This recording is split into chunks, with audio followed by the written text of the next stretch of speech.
Eh, buenos días, buenos días a todos, mucho gusto en saludarlos y bueno, vamos a dar inicio a la continuación de los seminarios internos de la Red de Investigación Interdisciplinaria, Educación Superior, Sociedad y Tecnología.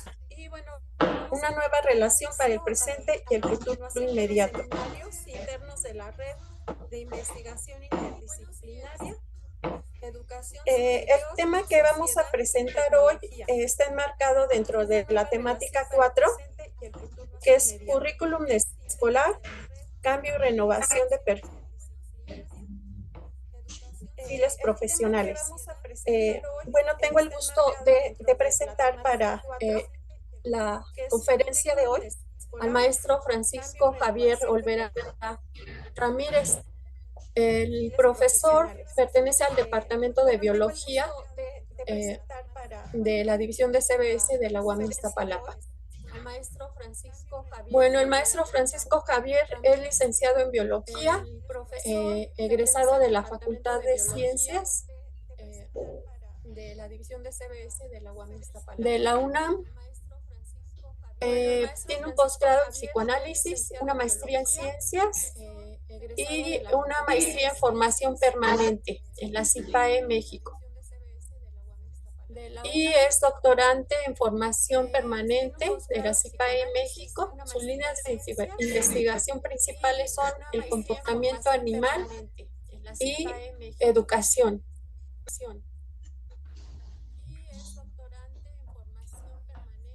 Bueno, el tema que nos va a exponer el doctor, el maestro Javier Olvera, se titula Experiencias en el proceso de enseñanza-aprendizaje a distancia. El tema que nos va a durante la pandemia en alumnos de biología experimental de la división de CBS, Unidad Iztapalapa. Maestro Javier Olvera, le damos cordialmente la bienvenida y agradecemos mucho la invitación a este seminario y muchas gracias. Bienvenidos a todos quienes nos acompañan de manera presencial y por videoconferencia. Le damos la palabra al maestro Javier Olvera, por favor. Gracias. Vamos a tocar estos puntos que desde mi punto de vista serían relevantes debido a que ha sido una experiencia titulada de esta manera, una experiencia en el proceso de enseñanza-aprendizaje durante la pandemia desde los objetivos del desarrollo sostenible. El contexto histórico se materializa el interés mundial por la educación con paradigmas novedosos y preparación para la vida con visión del futuro. Estos comenzaron en Río de Janeiro, en Brasil, en junio de 2012, en la Conferencia de las Naciones Unidas sobre el Desarrollo Sostenible, que también se le conoce como Río 20. El 25 de septiembre de 2015, la Asamblea General de las Naciones Unidas, la ONU, adoptó la Agenda para el Desarrollo Sostenible, integrada por 17 objetivos. Los 3 primeros objetivos para el desarrollo sostenible están relacionados con el fin de la pobreza, hambre cero y salud y bienestar. La educación de calidad e igualdad de género ocupa el 4º y el 5º, y agua y energía el 6º y el 7º. Entonces decía que una experiencia en el proceso de aprendizaje durante la pandemia desde los objetivos del desarrollo sostenible. El contexto histórico se materializa con el interés mundial por la educación, con paradigmas novedosos y con visión de futuro. Los primeros antecedentes formales están en Río de Janeiro, en Brasil, en junio de 2012, con la Conferencia de las Naciones Unidas sobre el Desarrollo Sostenible, que también se conoce como Río 20.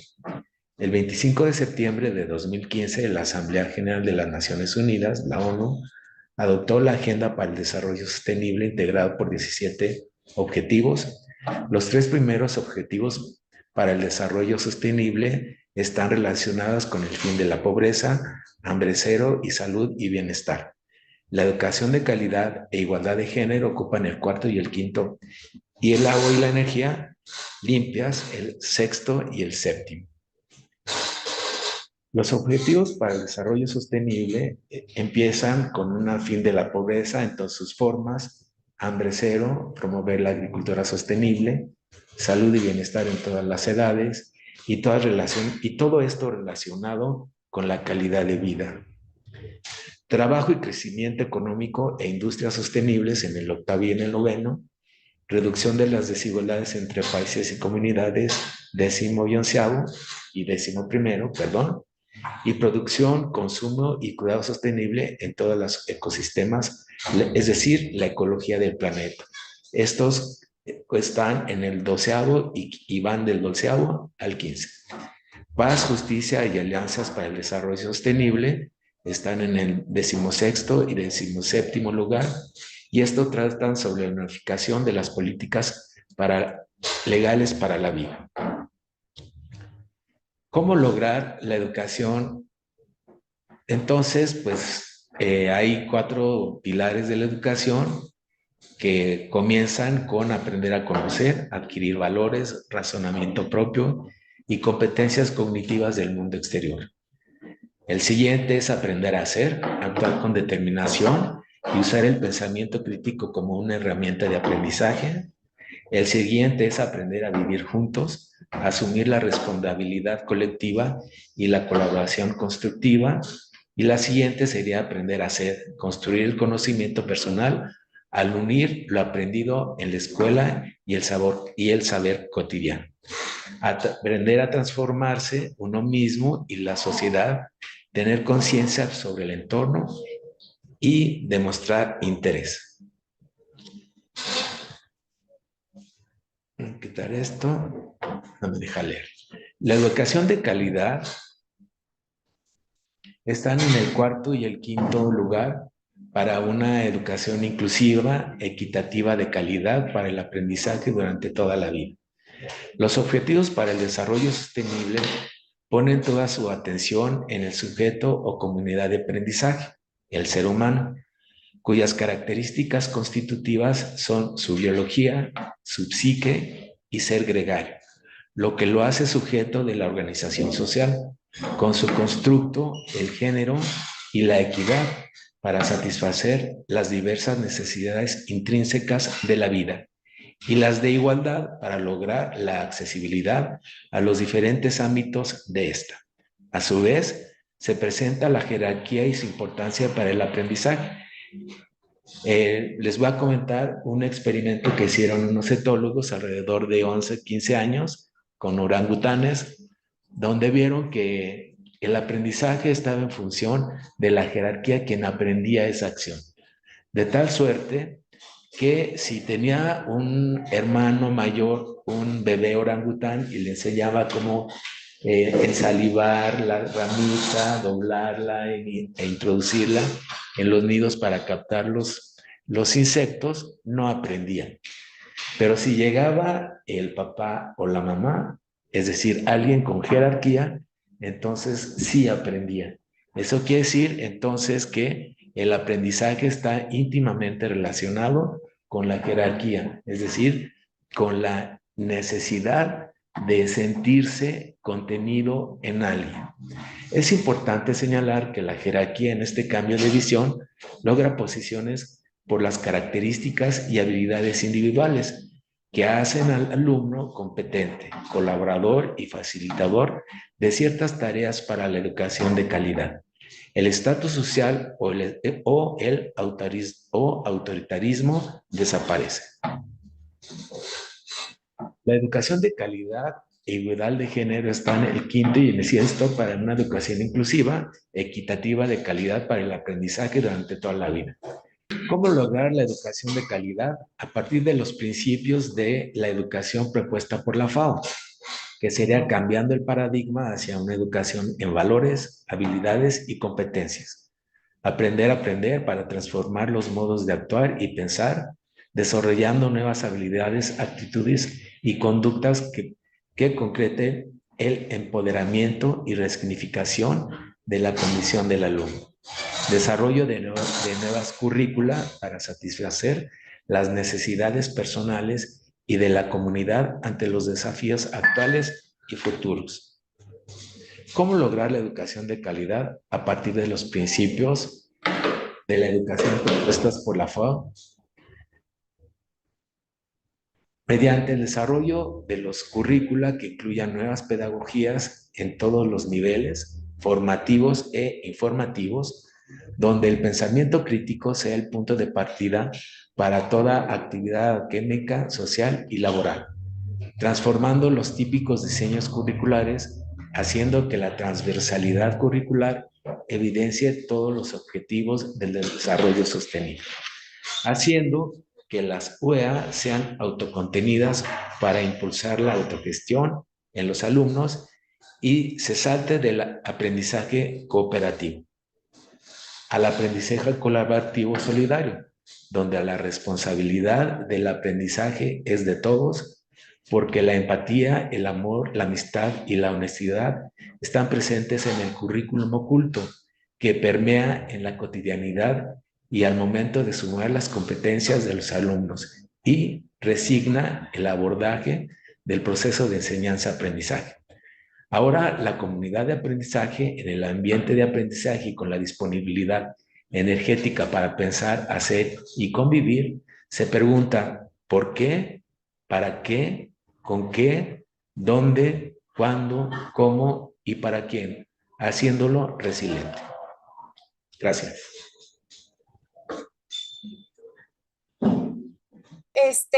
Muy bien, con esta introducción que nos presentó el maestro Javier Olvera sobre pues lo que son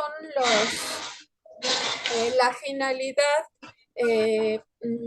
propuesta por la FAO para atender todos estos problemas globales que tenemos, ¿sí? A nivel mundial, todos estos problemas que ya hemos visto presentados por algunos de los colegas que nos han presentado los seminarios.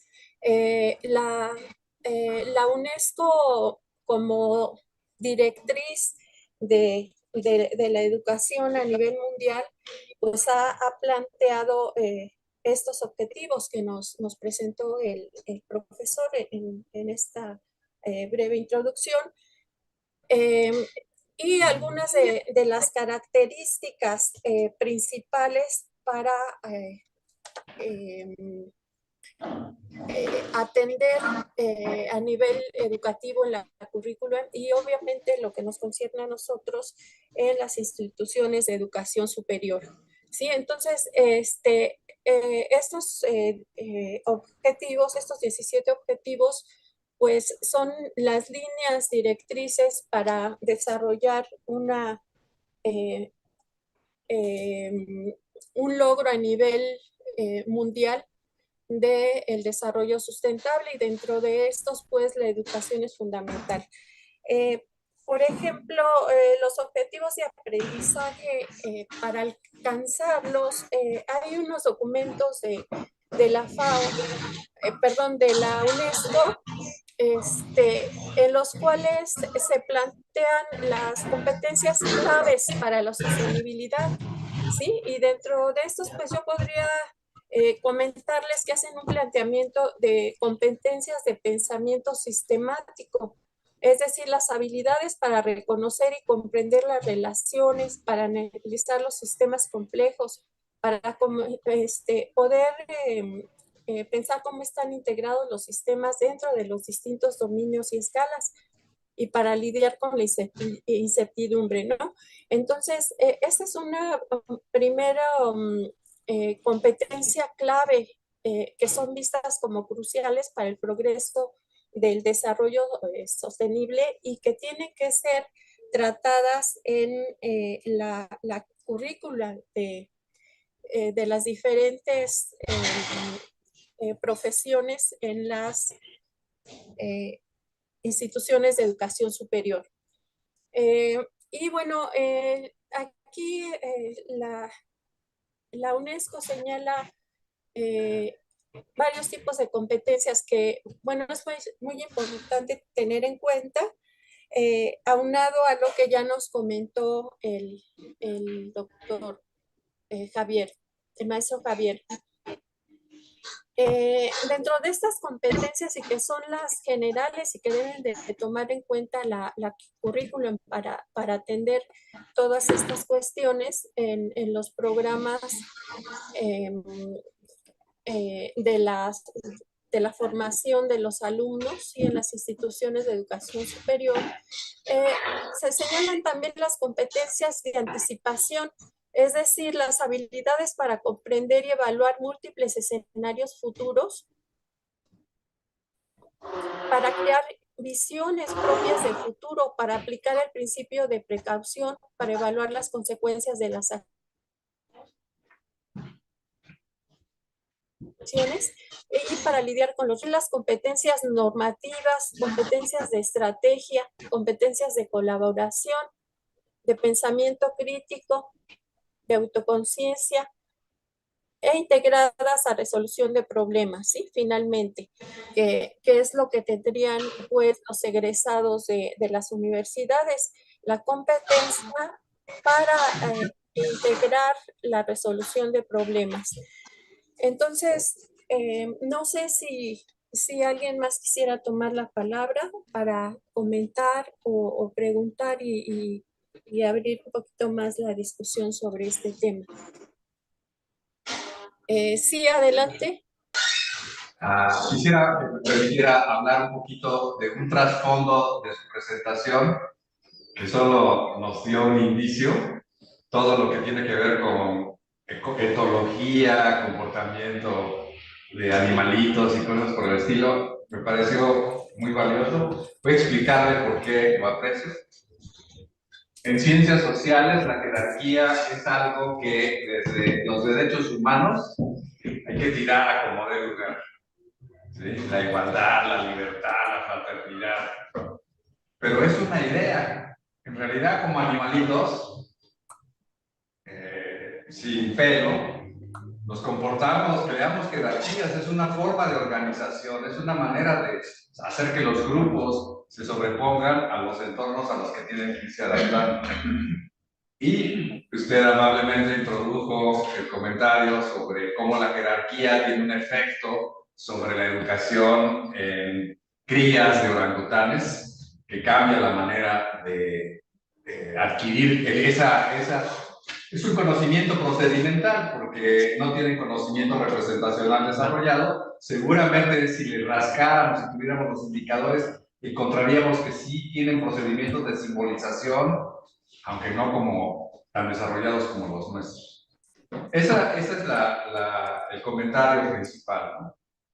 Y la otra es que los lineamientos de las organizaciones internacionales son muy alejados de las formas de operar, por ejemplo, las instancias de gobierno locales.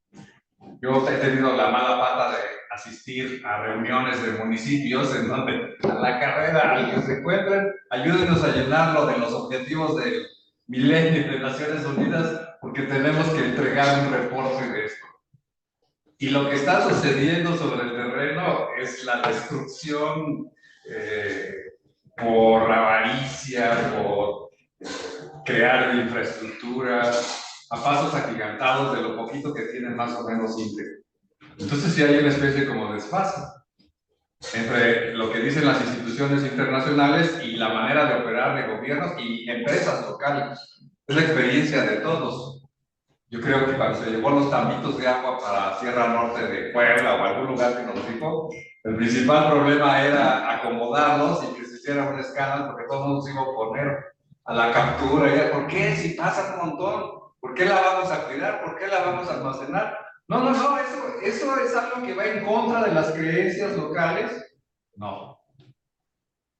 Y nosotros como escuelas estamos en medio, promoviendo ciertas orientaciones valorativas que nos parecen saludables, con información, con conocimiento, como este tan valioso que nos fue muy amable de su parte, colar la observación etológica para no cuestionar la manera de actuar de nosotros en ciencias sociales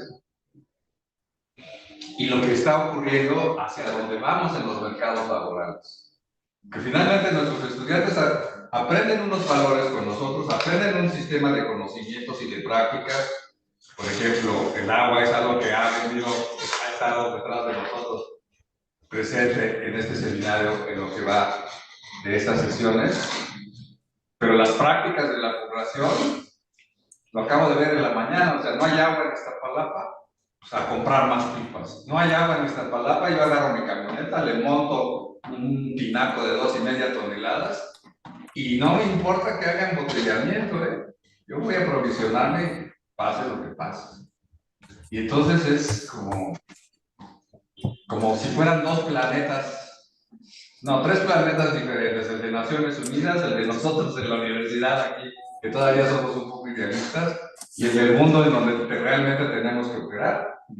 Yo no encuentro una forma de hacer, no de obligar, sino de hacer que el funcionariado municipal se apegue a las leyes sin algún tipo de presión internacional, nacional y de organizaciones, de lo que le llaman sociedad civil.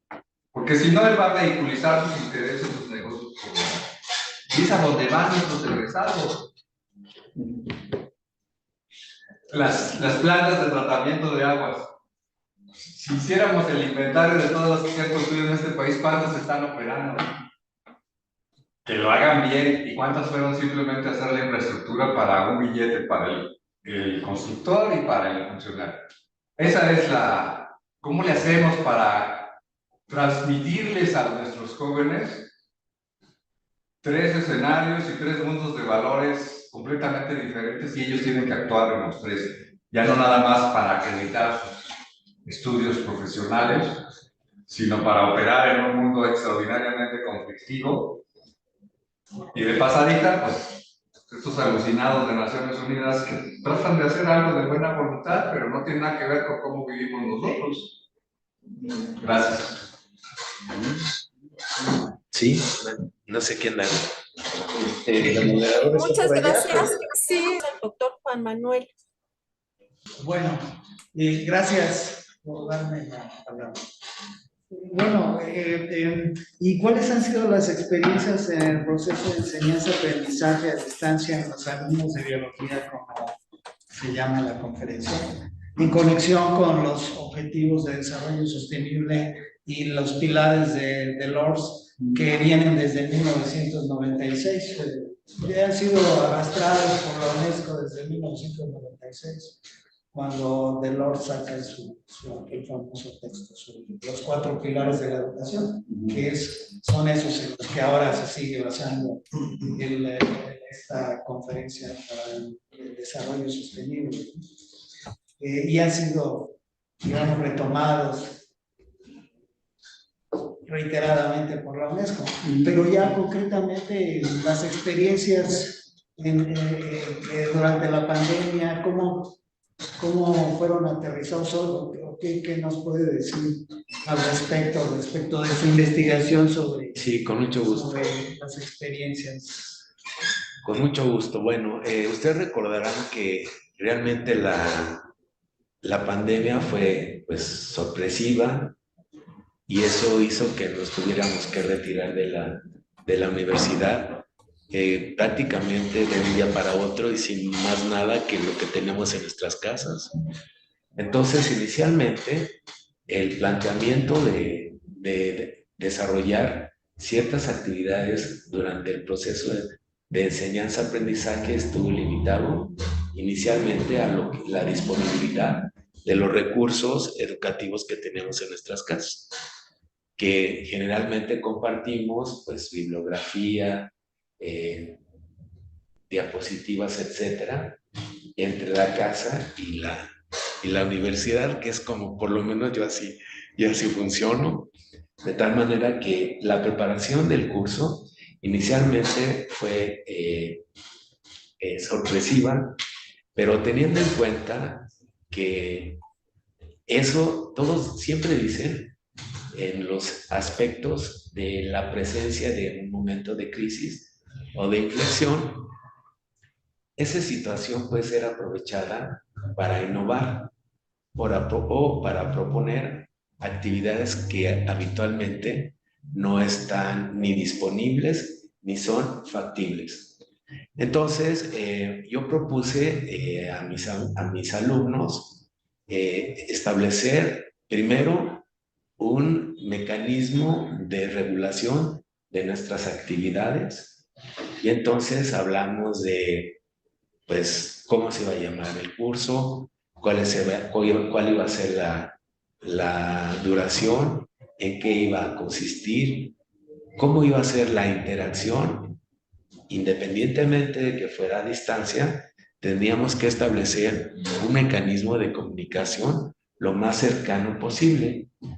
Esto de la cercanía es precisamente porque en las actividades presenciales existen varias posibilidades de identificación entre el enseñante y el aprendiente, de tal suerte que si alguien tiene la misma manera de captar la información, ya sea visual, auditivo, y tiene la misma manera de procesarlos, la factibilidad de concluir o de asimilar el aprendizaje puede ser asegurado entre un 85 y un 99%. Entonces, técnicamente ese área del sustento para promover esta actividad. La otra parte es que con mucha frecuencia no todos los integrantes del grupo comparten las mismas características de captación y de procesamiento de la información, y de ahí se empieza a derivar la habilidad o el establecimiento de recuperación de la información entre el hablante y el que escucha. Lacan dice que el discurso lo estructura el que lo escucha, no el que lo emite. Y entonces yo propuse que tendríamos que tener actividades en las que se pudiera reflejar la calidad, la cantidad y la magnitud de la información que les parecía relevante a los alumnos, no a mí. Porque bueno, nosotros tenemos un currículum, el currículum de la UEA siempre está constante, y lo que nos permite es poder abundar, moldear o enfatizar algunas características personales. La situación, en un principio, también está medido que estas adecuaciones o estos planteamientos tardan en adoptarse, o mejor dicho, desde el punto de vista ya más crítico, de la comprensión del planteamiento. Entonces, en lo que se propone, empieza a funcionar y se aprende y se entiende la propuesta, pues hay cierto tiempo. Este tiempo, entonces, desde el punto de vista del proponente, no puede ser muy acotado, porque si nosotros acotamos ese tiempo, entonces estaríamos pasando de un trabajo cooperativo, colaborativo, y además vinculado en valores humanos, a una autoridad. Lo que habíamos mencionado, que el autoritarismo pues deja de ser funcional y más bien se vuelve restrictivo y propicia el disgusto entre la comunidad de trabajo, comunidad de aprendizaje, y en la comunidad que se establece entre los integrantes de los equipos que procesan, generan y producen la información. Esto hace entonces que después de cierto tiempo empiece a manifestarse tres grandes grupos de participaciones de acuerdo a los grupos de trabajo. Entonces están los que siempre ponen mucha atención, que tienen cierta identificación de acuerdo a la personalidad del profesor o del facilitador, como más adecuadamente se tendría que referir en estos procesos avanzados de impartir o de establecer procesos de enseñanza-aprendizaje, y los que no son tan compatibles o que comparten menos características con el facilitador y los que definitivamente no tienen interés en aprender, porque también esa es la condición. En un grupo no toda la gente tiene el interés de aprender y eso es lícito. Y realmente en ese momento lo que debe proponerse es una educación, un modelo de educación con valores. Esos valores deben estar relacionados con las características que todos los humanos compartimos, que sería pues sentir respeto. Si hay respeto, entonces se puede llegar a tener cierta confianza. Si hay respeto y confianza, entonces se puede lograr una actividad de vinculación, no necesariamente a través de la información que se está impartiendo o compartiendo, mejor dicho, sino también con la afinidad de identificación como humano. Finalmente, la población en ese momento estaba muy conflictuada por las partes de salud, la modificación de no tener todos los integrantes del grupo de aprendizaje un espacio parecido a lo de un aula, a lo mejor no todos tenían la misma tecnología, etcétera.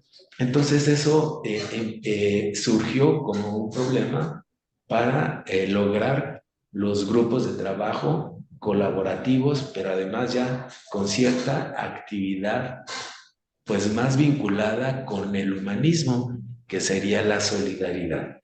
Entonces se pasa de un grupo de trabajo con ciertos intereses distintos, todos seguramente con algunos donde coincida el interés por aprender la OEA correspondiente de acuerdo al currículum que se les muestra, y por otra parte la serie en disminución del interés y de la afinidad o identificación con el resto de los organismos.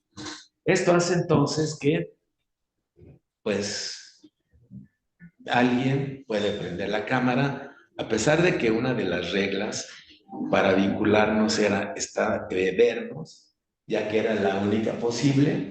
Entonces no es lo mismo oír, ver, que oír y ver, que oír y ver y hacer. Entonces también eso hace que la calidad de la captación de la información difiere. ¿Cómo podemos vincularnos? Pues entre más puntos de referencia tengamos o estemos compartiendo, la posibilidad de ese vínculo se establecería.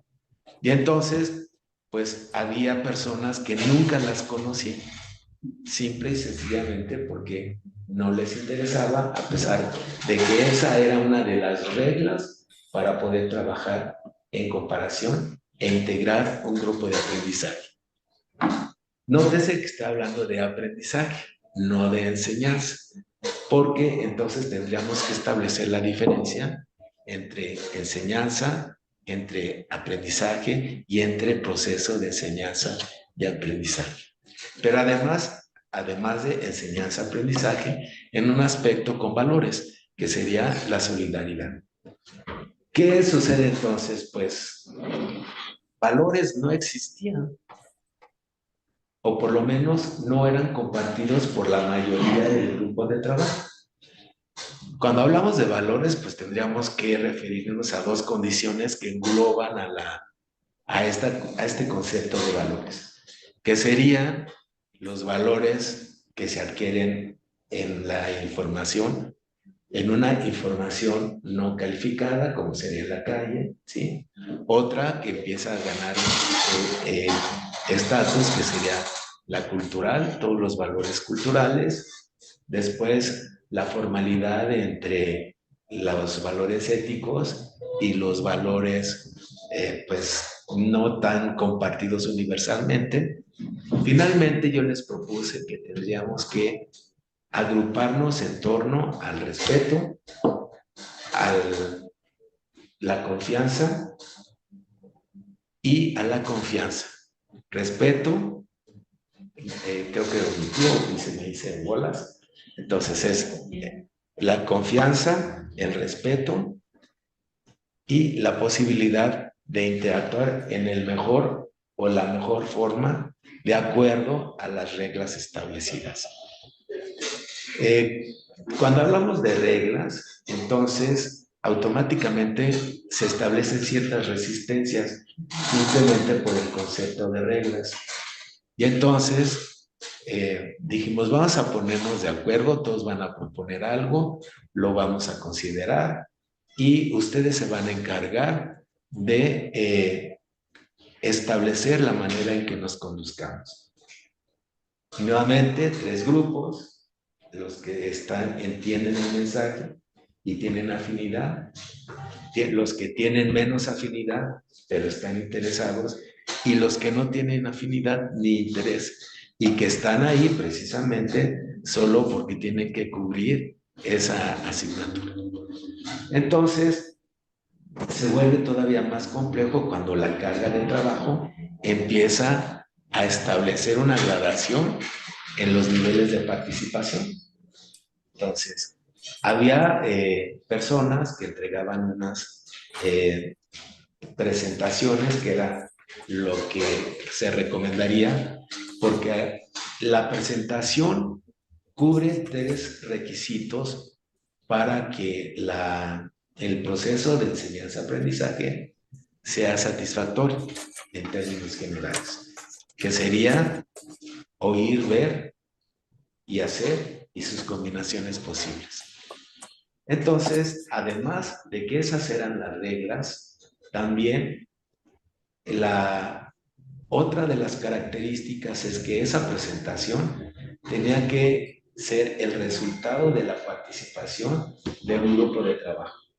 Y ese grupo de trabajo tendría que enviar algunos avances sobre lo que estaban haciendo para recibir modificaciones o sugerencias y de esa manera poder llegar a la conclusión de que si habían hecho las cosas, si no las habían hecho, pero más de la factura del ejercicio era la comprensión. Y la comprensión se podía ver cuando verbalizaban la información.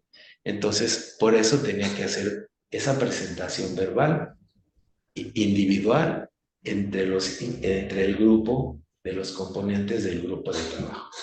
Podríamos decir entonces que una de las limitaciones en el proceso de enseñanza-aprendizaje durante la pandemia fue la incertidumbre que produjo el estado de salud, con todas las vicisitudes que esto implicaba. Después, el ambiente se llama también la ecología del aprendizaje, ¿sí? Los lugares, la iluminación, la forma, etcétera. Es un concepto que inclusive en muchos países de avanzada, antes de desarrollar las universidades o los lugares de trabajo, se ajustan al concepto de ecología del aprendizaje. La iluminación es importante, etcétera, entre otras cosas. Y también la disponibilidad del ambiente, es decir, las características del propio sujeto de aprendizaje. ¿Cuáles serían las características propias del sujeto de aprendizaje? Pues, en primer lugar, la disponibilidad de energía para pensar, hacer y producir. La otra sería fundamental también, pues, la capacidad de comunicarse de una manera no presencial y con elementos que generalmente el lenguaje que se utiliza en el teléfono es poco preciso, de tal manera que eso incrementa la incertidumbre entre la comunicación, porque de ser comprensible se vuelve un poco imprecisa. Los comunicólogos, seguramente aquí habrá algunos, proponen que la información y la comunicación es lineal y que va del emisor al receptor.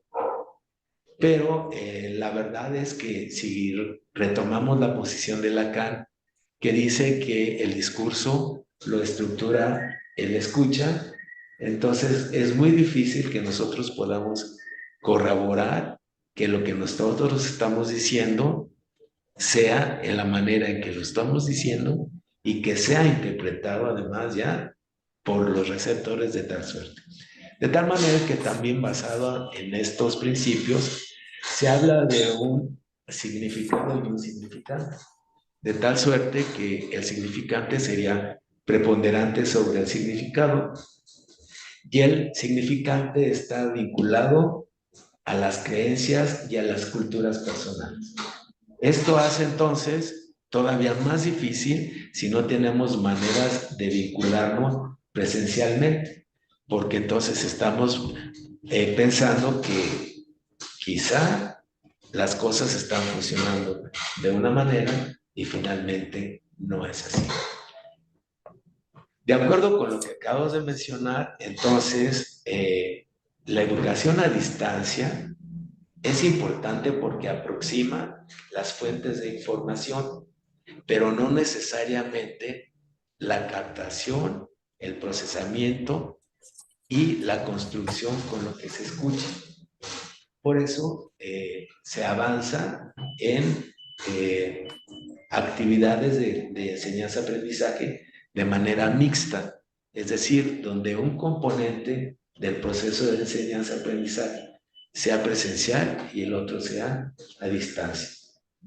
En los aspectos presenciales, entonces, dado que somos gregarios y que filogenéticamente no podemos dejar de ser animales, aunque pensantes, no podemos dejar de ser animales que tenemos historias de vida particulares y que además parte de, o la mayoría de nuestras acciones y propuestas están de acuerdo a nuestra subjetividad. Somos entes subjetivas y tan es así que no podemos hacer nada si no procesamos esta información o la contrastamos con la estadística cuando se quiere hacer algún acercamiento más proximal a la supuesta realidad. No sé si con esto Muchas gracias. Gracias. Y yo tengo dos comentarios, si me permiten. Uno perdón, teníamos la siguiente participación del doctor Joaquín Aspiros y después de la doctora Leticia González. Entonces, tengo dos comentarios. Adelante. Uno muy particular que va sobre el tema de ahora de la educación a distancia, la cuestión de la pandemia y todo eso. Y pues comparto bastante las observaciones, ¿no? Entre más lo platiquemos, más lo vamos a poder asimilar. Claro. Pero punto número uno, y perdón por el francés, era una pinche pandemia. Sí. O sea, nadie recuerda que en la anterior se murió la mitad de la población mundial. Entonces, de lo que se puede rescatar, se rescató mucho. Buenos gobiernos rescataron bastante más, medianos gobiernos rescataron mediano, pero digamos que la humanidad no se acabó y todo lo rescatable es positivo.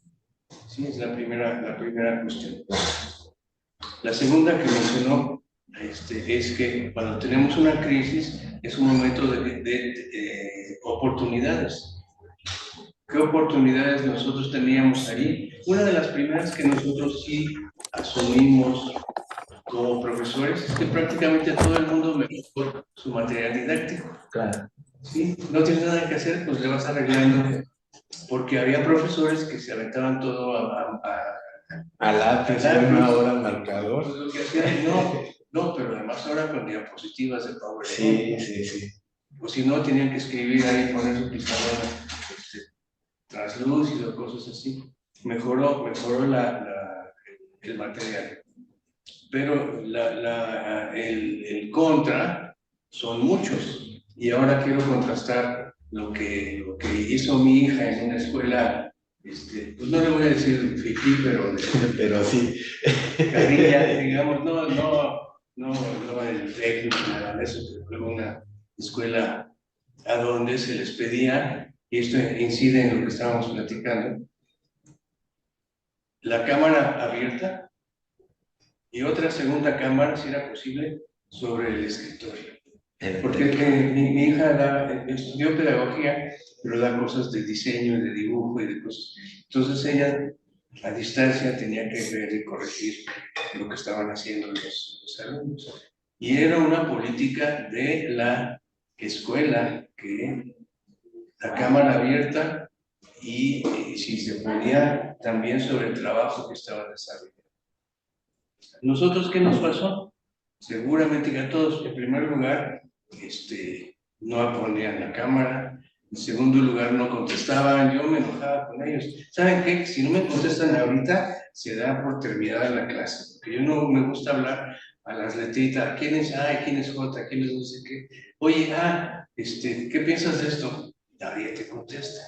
Entonces, ahí sí logramos encontrar las limitaciones de estas cuestiones de la modalidad de la distancia, que luego perversamente con esta cuestión de los paros y eso ya como que queremos agarrar como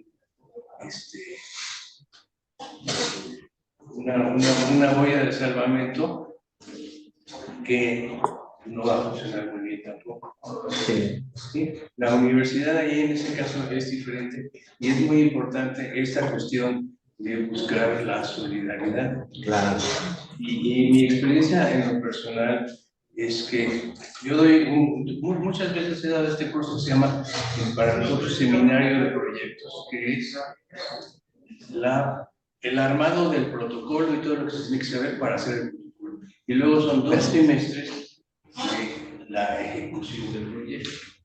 Entonces, en el semestre pasado tuve 6 alumnos. Pues trabajamos en una salita de juntas, todo el mundo criticaba todo el mundo criticaba el trabajo de los demás para irlo puliendo y pues era muy divertido. Y los días de laboratorio, así como nosotros acá, eran 3 horas, trabajábamos 2 horas y la última hora era de las pizzas. Y la hora de las pizzas es cuando yo aprendía, porque yo les preguntaba cosas de la carrera y estaban más dispuestos a participar.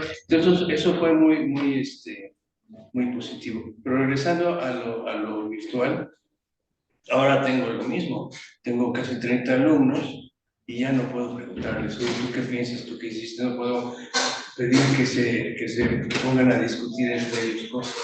Es mucho más difícil. Entonces, pues no hay que tomar esta virtualidad como un salvamento, sino más bien como un último recurso para que la gente mantenga un pie en el agua, ¿no? Todo el mundo dice que es una generación perdida o 2 años perdidos. Pues sí, pero no, porque ahí siguieron. O sea, van a tardar otros 2 años, pero por lo menos siguen en la parte de la educación. No dejaron y se fueron a hacer un changarro o una chambita, una de esas cosas.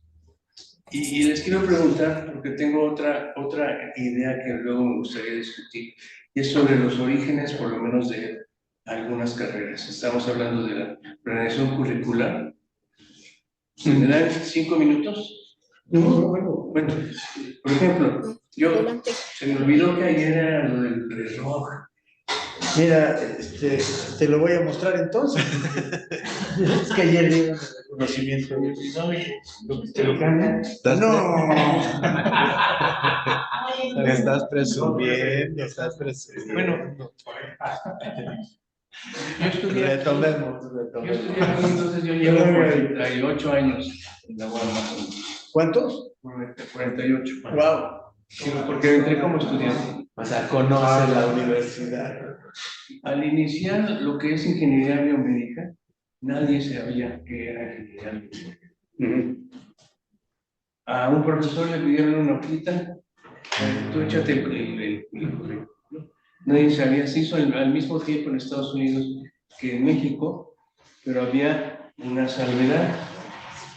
En Estados Unidos fue fundado por fundaciones de un súper rico que hizo mucho dinero y donó todo su dinero a la educación de ingeniería biomédica. Una fundación especialmente por eso.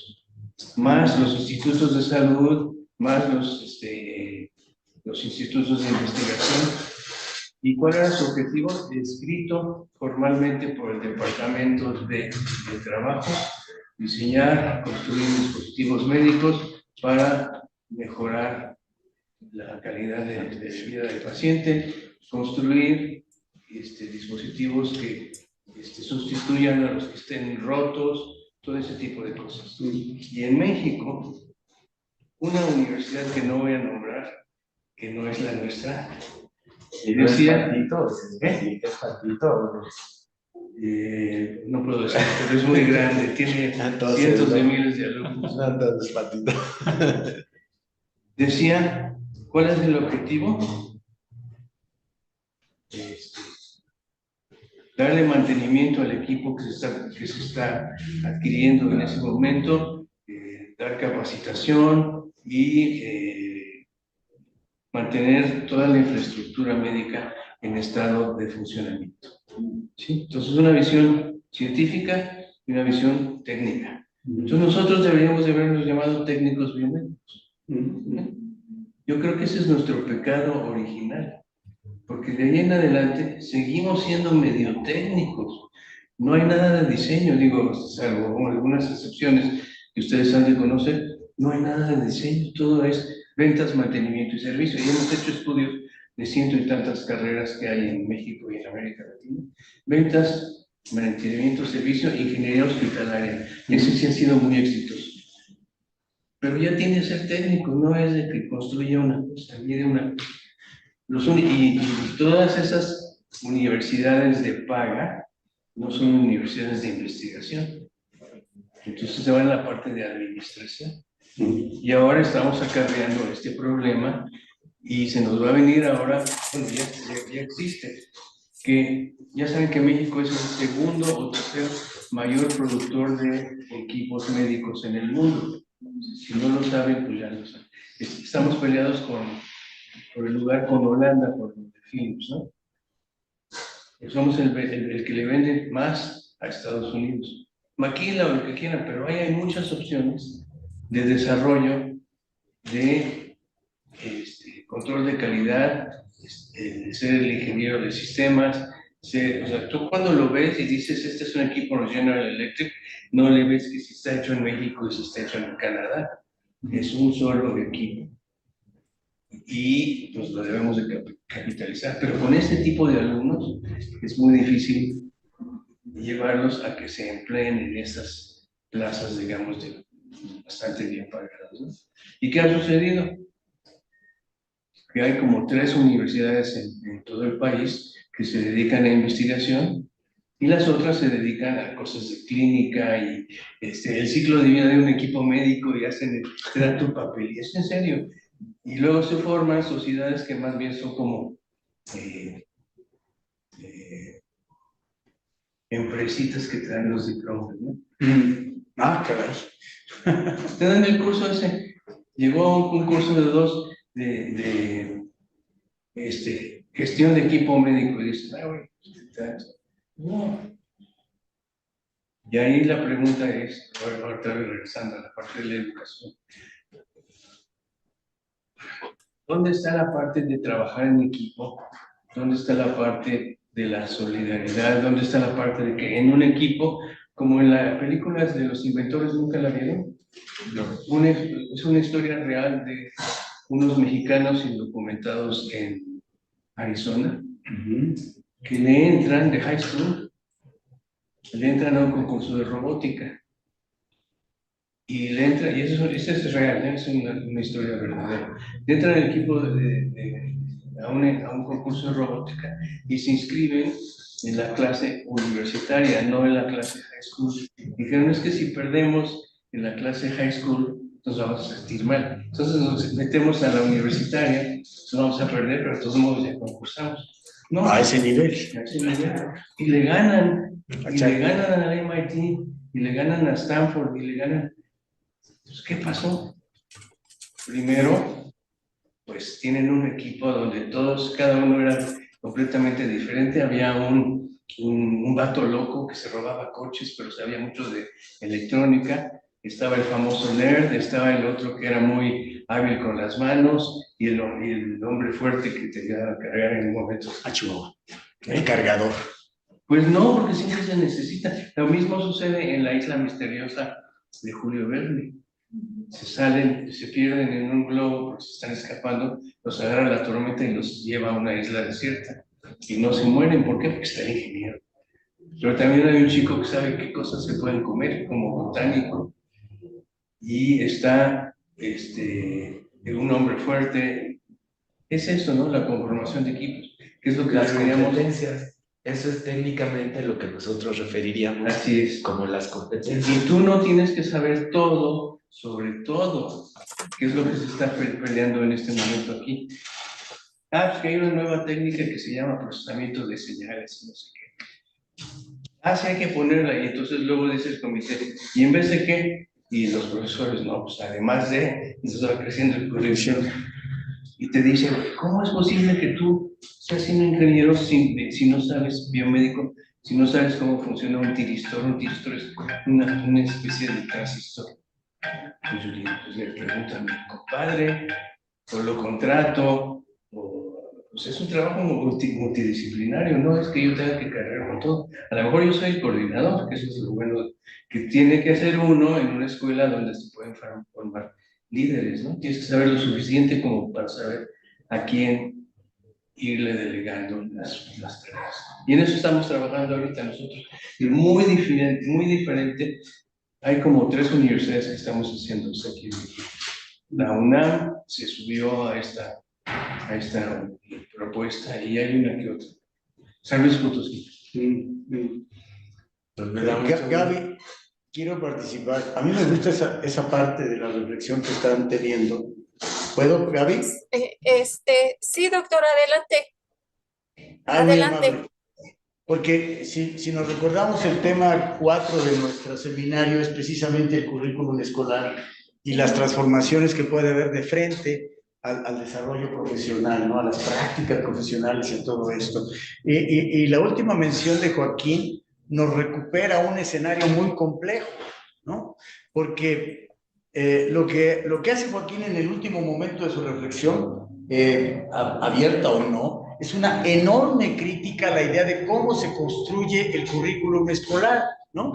Y resulta que parece, en una de las carreras que de alguna manera en UAM Iztapalapa tiene fuerza, ¿no? Tiene fuerza, esa carrera generó en un equipo de trabajo el SIM 3, ¿no? Es capaz de decir, pero no hemos hecho una construcción basándonos en objetivos realmente claros, como cuando ponías el ejemplo de que, pues hay esta otra cosa, bueno, la ponemos y alguien pregunta, ¿en vez de qué? No, además, o sea, también es acumulativo, ¿no? Un currículum escolar acumulativo fastidioso podría ser, porque final de cuentas se está creyendo, no solo en tu disciplina, Joaquín, sino en cualquier disciplina de lo que estamos aquí, que para formar un profesionista debe ser con esta condición acumulativa de conocimientos en ese ámbito disciplinar.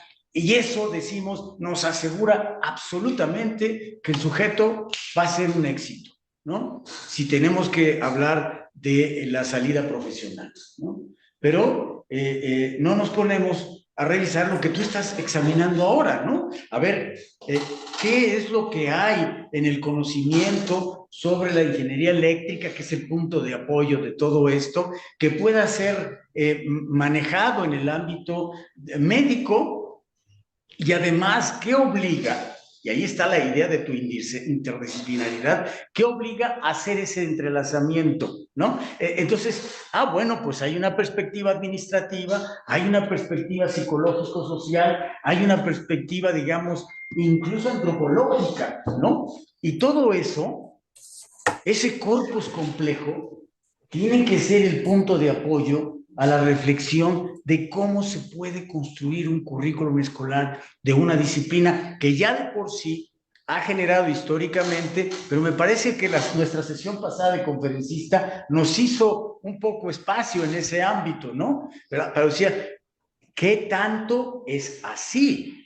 Y entonces nos hablaron, yo lo traduzco en la idea del compartimento estanco del conocimiento, ¿no? Aquí está, órale, ya, este es el paquetito, ¿no? Y entonces se está perdiendo muchas posibilidades de esos conocimientos. Desde el punto de vista interdisciplinar, es toda una hazaña lo que tú dices, ¿no? Porque tú dices, el ingeniero eléctrico, ahora metido como Miguel Cadena, ¿no? Metido a ingeniero biomédico y metido a los hospitales y metido al discurso y a la reflexión discursiva del médico, de la médica, pues es un mundo complejo. Más vale que vayamos teniendo esa capacidad de reflexividad de todo eso, porque si queremos formar a un ingeniero o ingeniera biomédica, tendríamos que pensar en esa construcción Y en completa. el futuro, Bueno, cuando tú vas a cazar patos, no le tiras al donde está el pato, sino donde va a estar cuando le... no me gusta tu reflexión porque ya mataste un pato. No, pero es muy adecuada, ¿no? O sea si algo hace a la universidad, por cierto, es esa perspectiva de futuro del pato, no necesariamente, pero sí de que siempre estamos varios pasos adelante en la previsión de lo que requerirá la sociedad y que la universidad le pueda ofrecer, ¿no? Sí es cierto. Nada más que eso no ha sido un asunto fácil de resolver, ¿no? Por eso, digamos, eso no se traduce hoy en una estadística, Javier, que dice, hay pocos profesionistas trabajando en el campo que deben trabajar, porque a final de cuentas esa es una construcción sencilla del tema, ¿no? La cuestión es, hay profesionistas que las universidades están generando y son un caldo de cultivo enorme para que la sociedad trascienda, porque eso es lo que parece que hipotéticamente o idealmente debería ser la universidad, y ese caldo enorme de cultivo, a final de cuentas uno dice, pues está subutilizado, está mal pagado, anda detrás de la, ¿cómo se llama? Iba a decir de la torta, pero andas detrás de la zanahoria, y te ocurren toda suerte de cosas que distraen el concepto básico de lo que la universidad dice que quiere formar para la sociedad, porque nuestra universidad, igual que muchas, dice en palabras, en términos muy sencillos, pero está lacrado en nuestra ley orgánica, ¿no? Para resolver las necesidades y problemáticas de la sociedad. A ver, desilvanemos eso, ¿no? En cualquier territorio disciplinar. Entonces, es la gran afrenta, creo yo. No se resuelve con que a todos les vamos a dar trabajo. Véase, por ejemplo, lo que ofrece la Universidad del Valle de México, ¿no? La Universidad del Valle de México ofrece eso a sus estudiantes. Cuando van hacia ella, le dice, yo te voy a dar trabajo, ¿eh? Entonces el chico, la chica dice, ¡ay, es el lugar ideal! ¿No? ¿En qué me vas a formar? Pues como que ya no me importa mucho. Nada más debo elegir alguna porque tú me vas a dar trabajo al final. Porque tú tienes una bolsa de trabajo empresarial, de organización, El futuro se abre de un modo tremendísimo ahí. Pero el objetivo de la universidad no es ese, ¿no? Claro. No es ese. ¿Cuál no es? El de formar sujetos para el mercado. A ver, no para el mercado, Javier. No, pero por eso puse el ejemplo de la Universidad del... ¿Qué dije? De la UVM. Lo que pasa es que también puede haber estimulación institucional y entonces tener una promesa que al final no se resuelve como se prometió. ¿Qué es lo que ocurre en la relación entre nuestros mercados de trabajo y el sistema educativo? Pero vaya, esa es una aspiración de buena parte de nuestros estudiantes, de estudiar y tener una formación profesional para mejorar sus condiciones de vida a futuro. Bueno, me disculpo porque no quise intentar hacer una conversación entre nosotros que siempre es muy apropiada, pero yo termino diciendo, Gaby, perdón, la pregunta es, dependiendo del comentario de Joaquín, la pregunta es hoy, ¿cómo le hacemos con el conocimiento en un currículum escolar de cara a las realidades complejas que tenemos y ante la necesidad de que parece de alguna manera insatisfactorio o limitado pensar que todo se basa en una sola disciplina y entonces cualquier ámbito de conocimiento implica o debería implicar la interdisciplinar. Es un poco la cuestión que quería plantear viniendo del comentario de Joaquín, pero es Gaby la que nos orienta. Sí, perdón, estaba antes la doctora Leti, maestro Javier, sí. Gracias. Justamente yo lo que quisiera aportar es que tenemos una reflexión hacia justo qué es lo que son los objetivos, cuáles son los objetivos que persigue la universidad para tener varios perfiles, ¿no?, profesionales, que tiene que ver con las prácticas profesionales, pero yo lo que observo es que ahorita cuando hacen cambios en los modelos educativos, como te comentaba Javier sobre el MACA, que tiene mucho parecido con lo que tú nos compartiste, que se busca tener alumnos que sean colaborativos, solidarios, que ellos puedan adquirir aprendizajes significativos para que los lleven a un proceso que les llaman autogestión, pero que eso no se alcanza. Al menos yo lo vi durante la pandemia. Sí fue una situación difícil, nos tuvimos que enfrentar a fuerzas a eso. Entonces, de ahí, yo creo que lo que alcanzo a observar es que nos falta, digamos, más información sobre lo que tú nos compartes, de cómo checar a los alumnos que tienen características o habilidades desarrolladas. Hay unos que sí tienen interés por aprender, otros no tienen interés por aprender, pero a lo que voy es que durante estos tiempos de pandemia ya hubo egresados. No sabemos cómo habrán salido, pero entonces la preparación que se les está dando en un inicio, al menos en la licenciatura en producción animal, yo lo que alcanzo a observar es que tienen una preparación técnica, como lo comentaba más o menos el doctor. Entonces esa preparación técnica hace que sean profesionales pero técnicos, que no tengan esa capacidad como de investigación en términos, por ejemplo, de la producción animal. Entonces los generan como técnicos. Y algo que a mí me llama mucho la atención y que lo mencionó también el doctor, es qué tanto salen líderes a partir de que egresan. ¿Quién de ellos son líderes? Porque se les enseña esta parte técnica. Y ahora con las cuestiones de la pandemia, no sabemos cómo están saliendo los alumnos.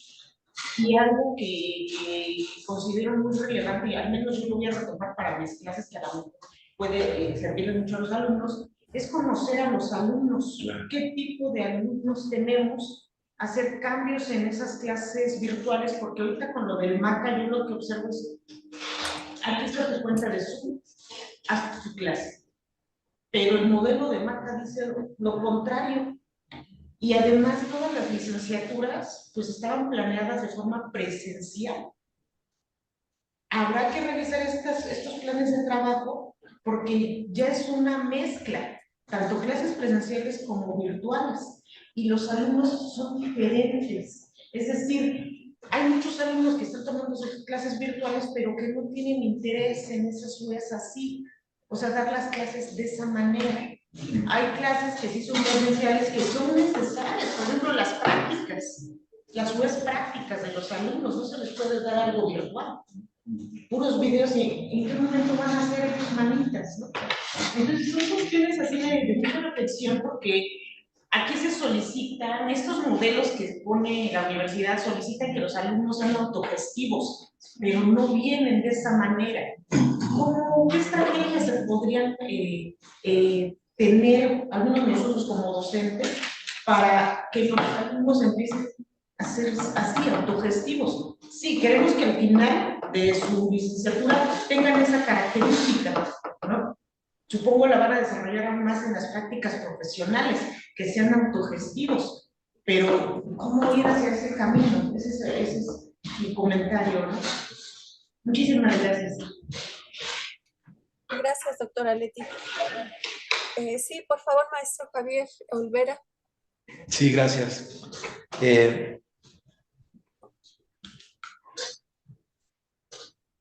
Una posibilidad para el abordaje de estas problemáticas sería precisamente en cambiar el concepto del propio concepto de currículum.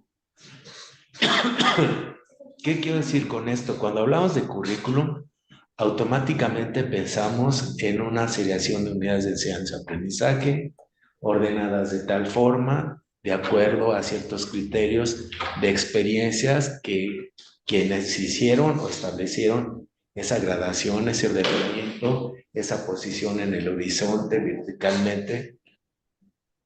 Y quién sabe qué tanto consideraron la posibilidad de la transversalidad. Entonces, definitivamente un currículum que no considere o que no esté hecho con visión de futuro va a ser desde inicio obsoleto.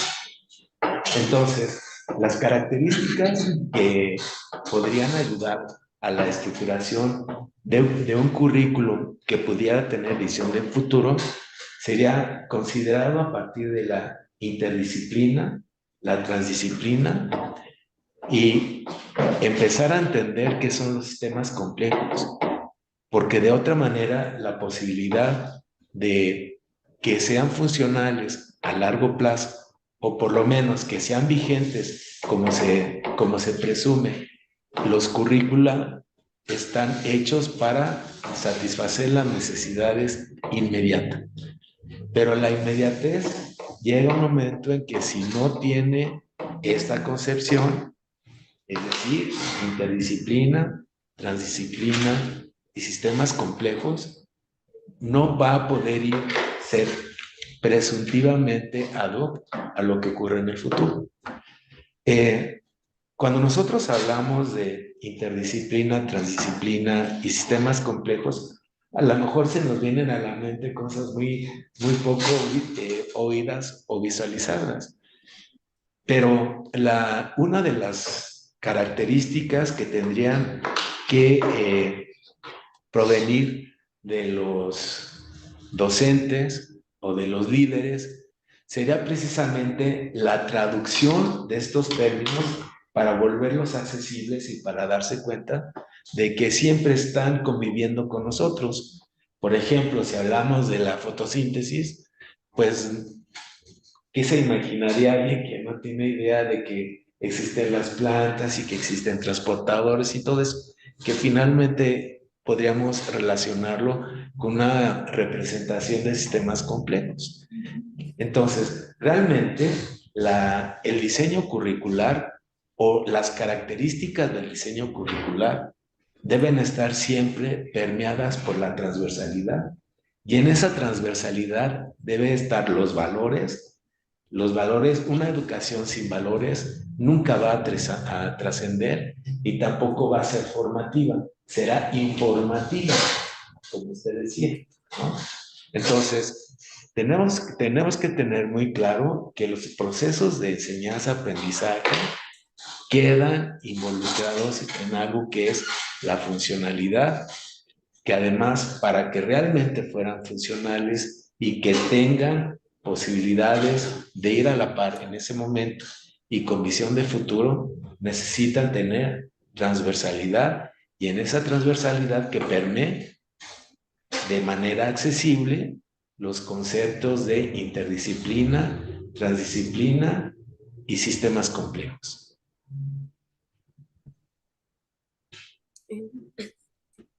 Muchas gracias, doctor. Muy bien. El doctor Juan Manuel Hernández pidió la palabra y después el doctor Miguel Ángel León, por favor. Sí, gracias. Gracias. Bueno, sobre esto de los sistemas complejos y el currículum y lo que tiene que ver con esa conexión, hace pues ya varios años, como 15 años, precisamente pensando en que el sistema social es un sistema hipercomplejo, no simplemente complejo, sino hipercomplejo, en donde al menos podemos ubicar dos subsistemas, el subsistema educativo y el subsistema laboral, ¿no? En una conferencia con un rector de una universidad reconocida inglesa, yo le pregunté porque esa era la inquietud que teníamos cuando yo trabajaba en el INE, ahí en indicadores educativos, teníamos esa inquietud en mente, bueno, ¿cómo hacerle para que el sistema educativo cumpla las expectativas del sistema laboral? Y entonces yo le hice la pregunta, que cómo le hacían en su universidad para establecer una relación lograr una relación de coherencia entre la currícula de las carreras que enseñaban en la universidad y las posibilidades de competir, de las posibilidades de insertarse adecuadamente los egresados en el sistema laboral. ¿Y cuál fue mi sorpresa? Que su respuesta fue, si yo me quitara, así lo dijo, casi literalmente, si yo me quitara la camisa, me dijo, vería usted toda la cantidad de laceraciones que me hice por tratar de lograr eso que usted me está preguntando. Bueno, entonces, digamos que esta entrada me lleva a reflexionar sobre el planteamiento que hacía el doctor Spiros. O sea, efectivamente, pues sí, la universidad tendría que ir con una visión teleológica, ¿no? Una visión hacia adelante, ¿no? Y con base en esa visión hacia adelante plantearse currículums, digamos, pertinentes, no para ahora, sino para cuando salgan nuestros egresados, ¿no? Pero en mis reflexiones sobre cómo actúan las instituciones, ¿no? Las instituciones universitarias, pues la realidad nos dice que en realidad eso de tener una posibilidad, a lo mejor tienen la visión teleológica, pero en los hechos, o sea, no es como disparar, en los hechos no es como el cazador que dispara un poco hacia adelante, ¿no? Porque digamos que la bala tarda poco tiempo y en lo que puede prever el cazador, hacia dónde van los mercados, hacia dónde va el pato, ¿no? Pero en el caso de las universidades, primero, las universidades pueden tener alguna idea de hacia dónde va el futuro, pero de aquí a que disparan, el futuro ya lo rebasó. Sí. O sea, y esa es una característica propia de las instituciones. Hay un anquilosamiento, las instituciones se mueven despacio. ¿Cuánto tiempo tardan en la UNAM e incluso aquí, que se supone que somos como más flexibles, más activos, ¿no? Hay posibilidades de mayor flexibilidad en las currículas. ¿Cuánto tiempo tardan en salir una revisión de un plan de estudios? O sea, creo que en psicología apenas lo están logrando o lo acaban de lograr. Cuando en sociología se suponía que lo habíamos logrado y ahora estamos regresando a la idea de que perdimos en la decisión de cambiar el currículum, perdimos virtudes del currículum anterior, ¿no? Bueno, esa era mi reflexión sobre, digamos, cómo operan, cómo operar un currículum hacia el futuro, ¿no? Cómo diseñar currículums hacia el futuro en instituciones que no están preparadas para eso. La verdad, tienen digamos que hay como una jaula de hierro inherente a las universidades. Ahora, sobre la educación en valores, un currículum en valores, y lo que decía el doctor sobre hay que repensar nuestra idea de currículums. Digamos, en sociología de la educación, tenemos claro que el currículum del que se ha hablado aquí, ese que lleva al saber hacer, por ejemplo, de acuerdo con los pilares de los 4 pilares uno de los 4 pilares de la educación de Delors, tiene que ver con el currículum explícito. Pero en las aulas, los profesores y la institución, porque no nada más es lo que enseña el profesor, también la institución enseña. a través de lo que se ha dado a llamar currículum oculto o currículum implícito. Y en la pandemia, para conectarlo con las clases en línea, en la pandemia, ¿qué fue lo que enseñamos? Una parte del currículum oculto tiene que ver con la enseñanza en valores éticos. En la actuación, conducirse éticamente. ¿Y qué es lo que enseñamos durante la pandemia? Aquí voy a ser, digamos, autocrítico en términos de que yo pertenezco a esta institución. Entonces, ¿qué es lo que enseñó la universidad durante la pandemia en términos del currículum oculto? Por la parte ética. Enseñó que los chicos podían, eso lo dijeron los chicos en una encuesta que levantamos entre los estudiantes de sociología a principios del 2022, cuando ya estábamos regresando a la universidad, a la presencial. Nos dijeron los estudiantes, pues es más fácil ausentarse sin que el profesor se entere en las clases en línea. Es más fácil copiar. Y sin embargo, es más fácil tener una mejor nota. Entonces, ¿qué fue lo que enseñó a esta institución? Y en general, bueno, las instituciones que adoptaron, bueno, que por necesidad obligadamente, ¿qué fue lo que enseñamos? En términos del currículum oculto sobre la ética. Mañas. Eso fue a mejorar las habilidades para la copia, para pasar desapercibidos en las clases, en ausencias, para pasar desapercibidas sus ausencias. Eso lo dijeron los estudiantes.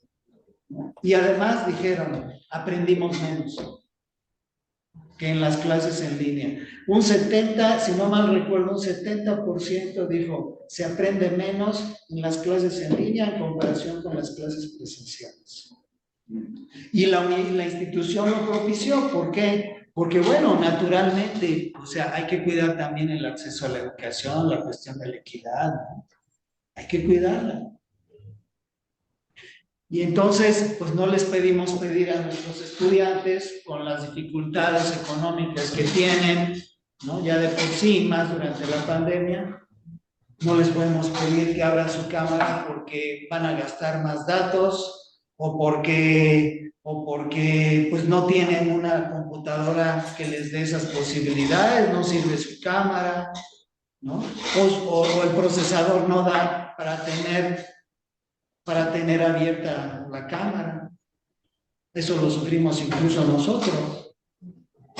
O el propio internet tiene sus dificultades, tiene sus dificultades intrínsecas, porque nos dicen que nos dan un cierto ancho de banda y realmente no nos lo dan. Bueno, entonces, respecto del currículum oculto sobre la ética, creo que salimos deficitarios en relación con las clases presenciales. Bien, por ese lado, yo si a mí me preguntaran, digo, si quieres enseñar valores éticos relacionados con la no copia, y bueno, pero la ética también es una cuestión, digamos, de actitud, ¿no? Ante la vida, no es nada más de que ahorita aprendí que no debo copiar, ¿no? Por eso son cosas que no se pueden enseñar en un currículum explícito, porque eso tiene que ver con actitudes ante la vida. Aunque nos enseñaran, tuviéramos clases de filosofía sobre ética, pues finalmente todo esto se queda en el libro, ¿no? Es como a nuestros niños les enseñan a que debes de cuidar el agua, y qué es lo que vemos con nuestros niños cuando crecen, que no cuidan el agua. Una pregunta. A pesar de que se los enseñan en el aula. Bueno, esas eran mis reflexiones. Una pregunta sobre esto mismo. Si ves a alguien que copió un trabajo, ¿qué haces? A ver, yo me daba cuenta de quiénes copiaban. No porque los estuviera viendo, sino porque aplico un examen y veo el mismo error repetido 3, 4 veces. Pero si es un ensayo, una cosa así como le... En un ensayo, es que ese es el problema. En ciencias sociales, yo doy clase de estadística, digamos, más cercana a lo que ustedes enseñan en sus clases, ¿no? Más ciencias duras, ¿no? La estadística es una ciencia dura. Yo doy estadística, pero es una estadística aplicada a las ciencias sociales, ¿no? Y entonces, yo tengo la ventaja sobre mis colegas profesores de ciencias sociales de que un error repetido es fácil ubicarlo. Cuando copias errores, es muy fácil ubicarlo. Pero cuando se trata de un ensayo, no es tan sencillo. Sí,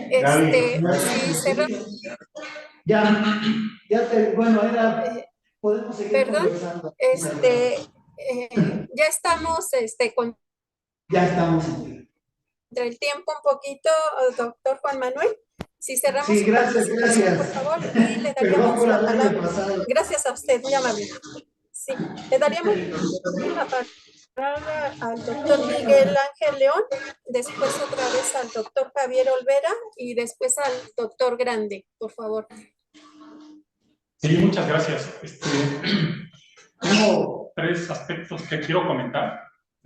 El primero es, así tal cual, un comentario particular o personal que tiene que ver con las experiencias, ¿no?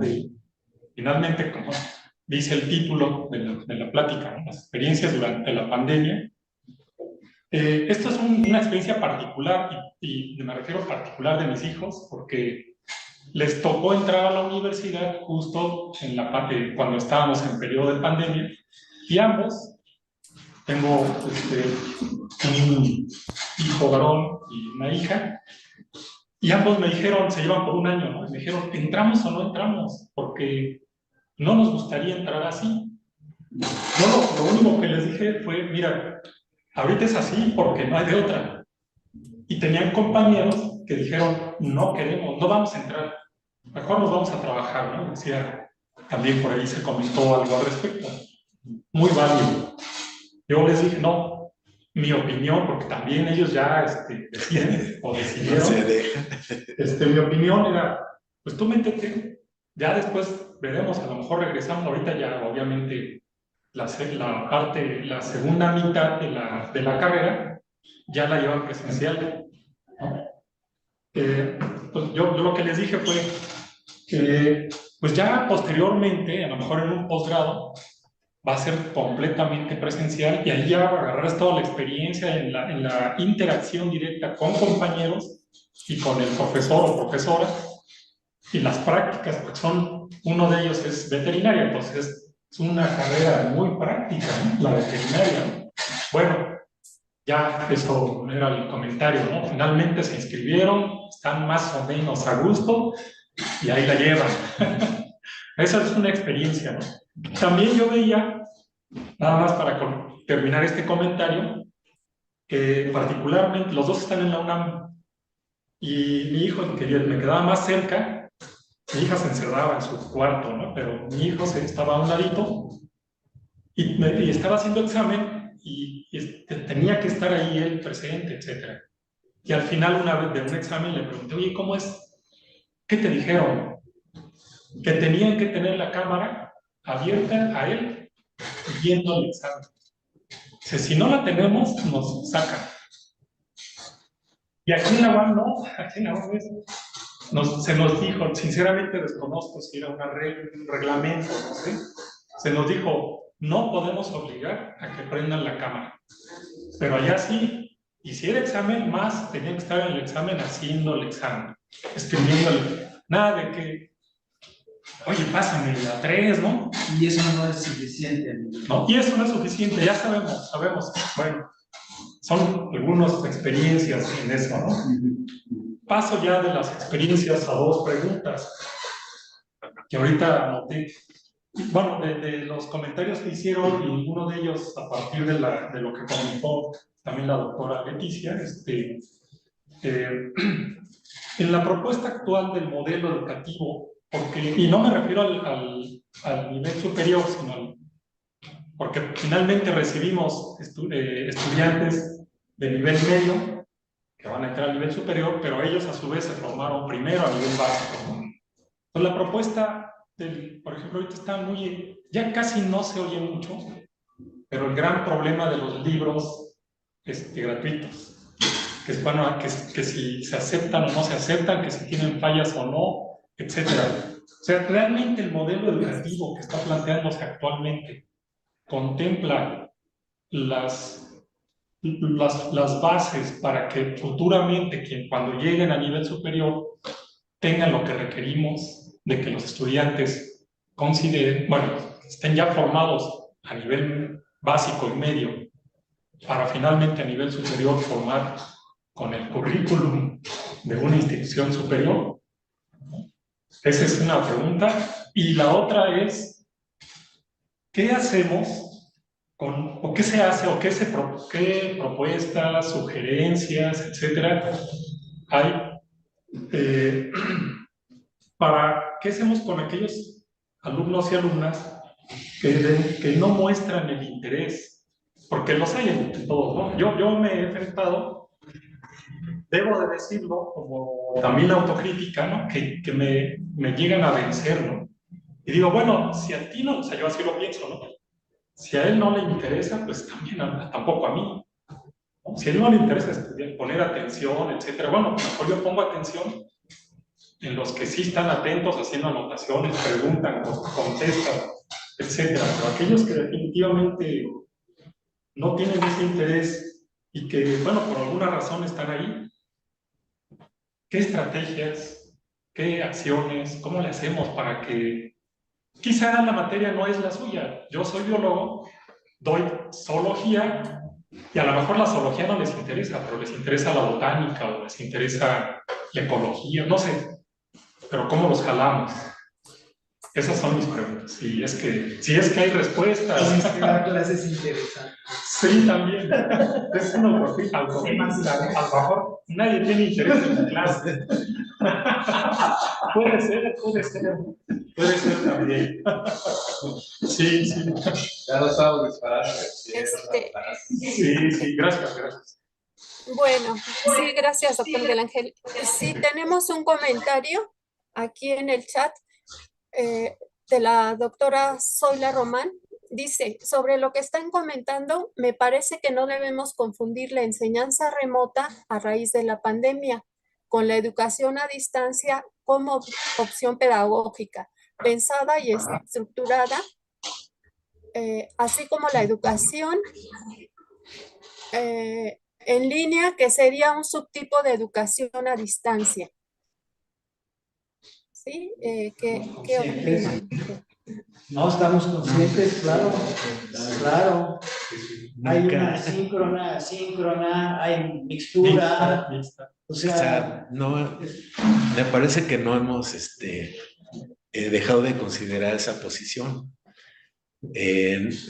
Creo que en lo que hemos platicado, lo que hemos comentado, ha quedado implícito el hecho de que esta experiencia y con la manera en que yo abordé el tema, pues es de una aproximación y haciendo consideraciones desde los recursos que tenemos como docentes, facilitadores, hacia situaciones adversas.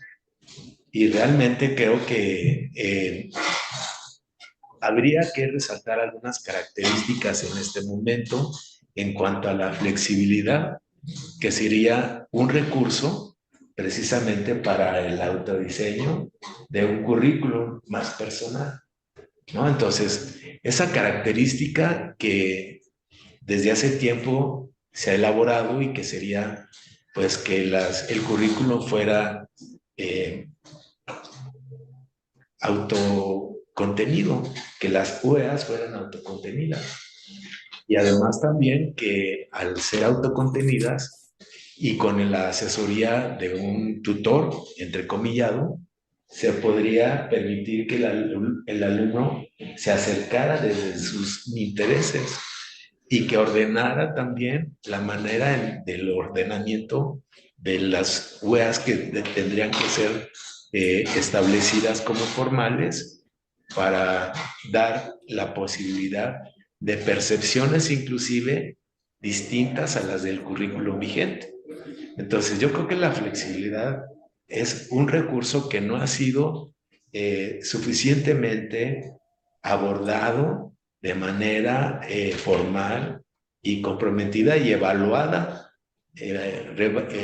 abordando el término evaluar no como una calificación, sino como un proceso de comparación continua y constante de los recursos, de esos acercamientos que tienen la individualidad. Finalmente, pues los avances, los progresos, en términos generales, a veces se dan así como de eureka.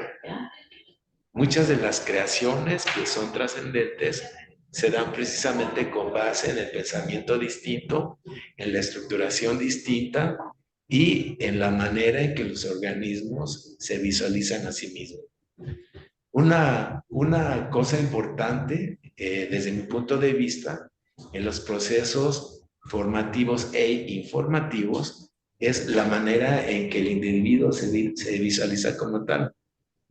Generalmente nosotros orientamos la manera en que deben o deberían, entrecomilladamente, ser los estudiantes, los alumnos, y no por falta de creatividad o de ingenio para los procesos de transmisión de la información, sino simple y sencillamente porque ya hemos mencionado que los alumnos también tienen diferentes intereses, pero además el sustrato biológico de la educación, que serían el material humano, está íntimamente relacionado con la multiplicidad. O sea, todos los organismos son distintos. Y el carácter es algo que, o el temperamento, es algo que ha permitido la evolución de los organismos. Entonces, yo trabajo con agresión y los peces, por ejemplo, tienen temperamento, sí, aunque sean del mismo color. Hemos hecho algunos trabajos donde se establecen las correlaciones entre la forma de coloración, el temperamento, y hay cosas que no pueden ser eliminadas de la expresión en estos procesos de aprendizaje. Y eso sería precisamente la multiplicidad, es decir, la diversidad del substrato biológico del aprendizaje, que no de la enseñanza. Entonces, así como tuvimos esas experiencias post la pandemia, también pudimos darnos cuenta que de regreso a las clases presenciales, los alumnos fueron muy reacios al trabajo, por lo menos en nuestras disciplinas. Se molestaban porque tenían que hacer cosas, porque a lo mejor recordaban las situaciones en las que tomaban la clase en línea, acostados, con las mascotas encima ahí, o desayunando, cosas que evidenciaban la falta de compromiso y de valores. Entonces, los valores nuevamente deben ser algo que tenga que ser, que permee y que esté dispuesto transversalmente. Una modificación personal, no me refiero en mí mismo, sino una manera distinta de percibirse, solamente puede señalarse si el aprendizaje ha producido un cambio. Entonces, esa sería la primera característica que podríamos nosotros notar si la educación en valores está produciendo cambios, de tal manera que si esos cambios se advierten, quieren decir que están aprendiendo. Y eso sería como una máxima en los diferentes aspectos de los procesos de enseñanza-aprendizaje, donde se dice que si no hay cambio, no hay aprendizaje. Porque precisamente entonces quiere decir que la apropiación de ese conjunto de experiencias, actividades, reflexiones y acciones no se ha dado. Así lo veo. Gracias. Sí, gracias, doctor Javier. Sería algo así como una autoconciencia, hablar de esa capacidad para reflexionar sobre pues el rol que cada uno de nosotros en la comunidad, ya sea local, en la sociedad, en la escuela, podemos tener esa evaluación de nosotros mismos con todos esos valores que tenemos. Doctor. ¿Sí me escuchan? Sí. Sí, bueno, lo primero que tenemos que aclarar y subrayar es que evaluación y calificación no es lo mismo. Una calificación, desde mi punto de vista, es una acción reduccionista de todo lo que no se consideró precisamente en estos procesos que son complejos, como decía el doctor. Entonces, si no queremos ser reduccionistas, entonces tendríamos que cambiar la forma de calificarnos por la forma de evaluarnos. Pero la evaluación, como ya dijimos, es un proceso constante, continuo, y que además esa evaluación no es en sí misma el fin de esta intención. La evaluación es la manera de ir ajustando y corrigiendo o mejorando las participaciones, pues, de nuestra forma de pensar, de la manera en que interactuamos con los demás y de la manera en la que proponemos nuestras actividades de docencia. No sé si están de acuerdo. Sí, de acuerdo. Muchas gracias, doctor Olvera. Tenemos también que pidió la palabra el doctor Daniel Grande. Por favor, doctor, adelante.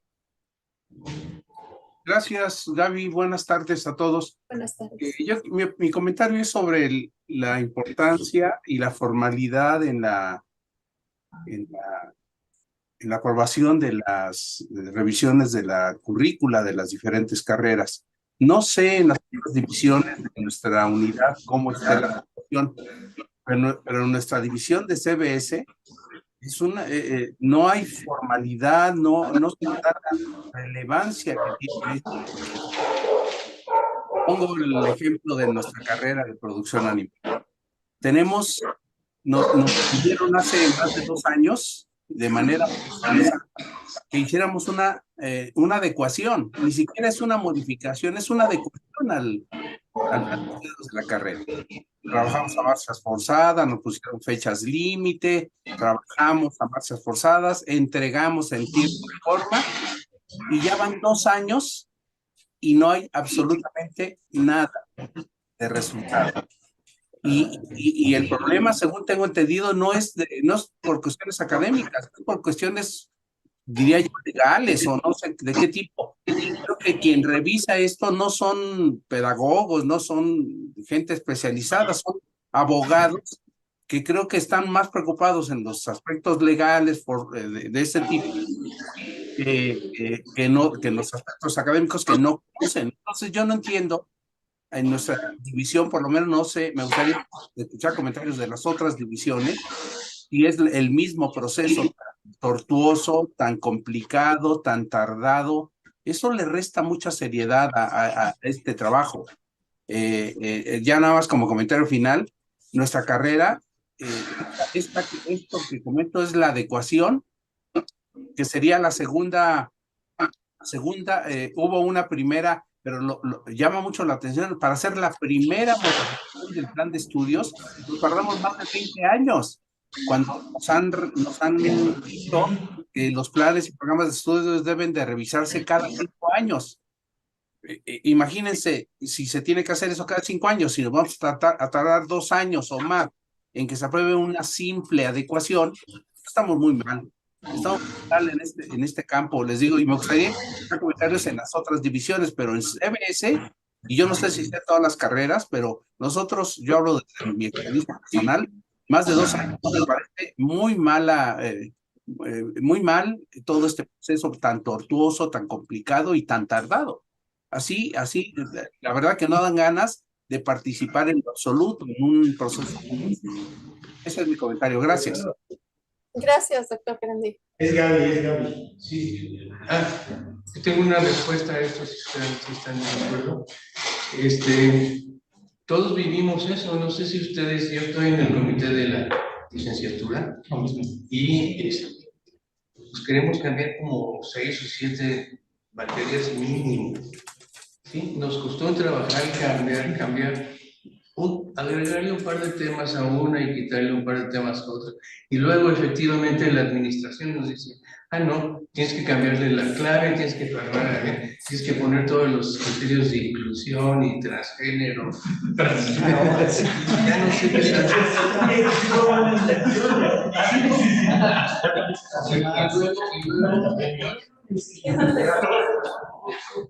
todas las materias que están seriadas con esa también las tienes que hacer. Les dijimos, no, eso lo tienes que hacer tú. Y nos fuimos y estamos en reuniones constantes ahora con el director de división y ya medio están entendiendo eso, porque efectivamente tú propones un pequeño cambio, te están diciendo hazlo, varios cambios al trimestre o uno al trimestre y vamos a trabajar como una maquinita y la maquinita no camina. Entonces, esto es un mal común, enfrentémoslo de manera común. ¿Sí? Pero la pregunta que yo haría, si Gaby me lo permite, ese ejemplo tuyo y el de Daniel no es así, porque el de Daniel dice, pasaron muchos años y nos conformamos con un esquema elemental de adecuación. Hay varios ejemplos así. El tuyo es el ejemplo donde atienden ustedes una posibilidad de ajustar, de dinamizarse, y encuentran probablemente limitaciones de orden hasta burocrático para impulsarlo, estoy entendiendo, ¿no? Sí, principalmente... Lo del transgénero no, eso sí no, pero lo demás sí, ¿verdad? O sea, ¿por qué limita la capacidad propositiva de la academia? Pues porque hay un conjunto de parámetros que se ponen enfrente para poder ser cubiertos. No, pero el problema es que se tardan en revisar y luego se atoran en cosas que no venían al caso. Sí, o sea, otra vez, ¿creen ellos? ¿Quiénes son ellos? Hay una oficina que se dedica a revisar estas cuestiones. ¿Creen que ellos creen que son los jefes? Y ellos deben de ser nuestros esclavos. Bueno, así creo que es lo que sigue, Javier. Consejo divisional. Yo aquí sí como académico. Ok, no, pero no estamos para eso. Es un nivel de historia. Sí, ok, ya es un nivel de historia. Bueno, burocracias, finalmente. Burocracias, la jaula de hierro de las burocracias. Que se vencen. Gaby, perdón, Bueno. interrumpo para decirles que estamos al límite de nuestro tiempo y además, Sí. si me lo permites, al final yo quería hacer un anuncio del día lunes. Muy bien. Sí, era lo que les iba a comentar, que ya estábamos en tiempo y pues cerraríamos con la participación del maestro, del doctor Grande. Y sí, adelante, doctor, con su comentario. Bueno, esto que desde la semana pasada, el viernes pasado y el día de hoy se está, digamos, construyendo es un andamiaje reflexivo sobre algo que nos debe llamar la atención. El currículum escolar no es una estructura férrea, sino debería ser entendido como una estructura con capacidades varias en función de los escenarios a los que nos estamos presentando, o sea, se nos están presentando en cada situación ahora de la universidad, ¿no? No, la universidad no puede ser una entidad que proponga algo de manera técnica y neutra, sino tiene que haber respuestas de la universidad a sus entornos, yo digo. Pero creo que ese es el camino que estamos siguiendo desde la vez pasada hasta ahora, y yo los invito a que nos quedemos con esa masa crítica de la reflexión para la siguiente ocasión que vamos a entrarle al conversatorio de esta temática, ¿no? donde creo que vamos a ir concluyendo bien de los que están invitados para ese momento. Por otro lado, yo les quería recordar, varios de ustedes ya sé que le han dicho a Leti una palomita, y a mí mismo, de que nos veremos el día lunes en Rectoría General, allá en una de las salas de ¿cómo se llama? De Ramírez Pedro Ramírez Vázquez, ¿no? Allá ya nos tienen el apoyo y todo. A lo mejor se ve mucho 4 horas, pero en realidad hay una dinámica de trabajo que tratamos de presentar rápidamente en el programa y que la verdad va a ser muy valioso. Déjenme decirles el último dato que tuvimos ayer en la noche. Estamos entrando en una red de relaciones con redes.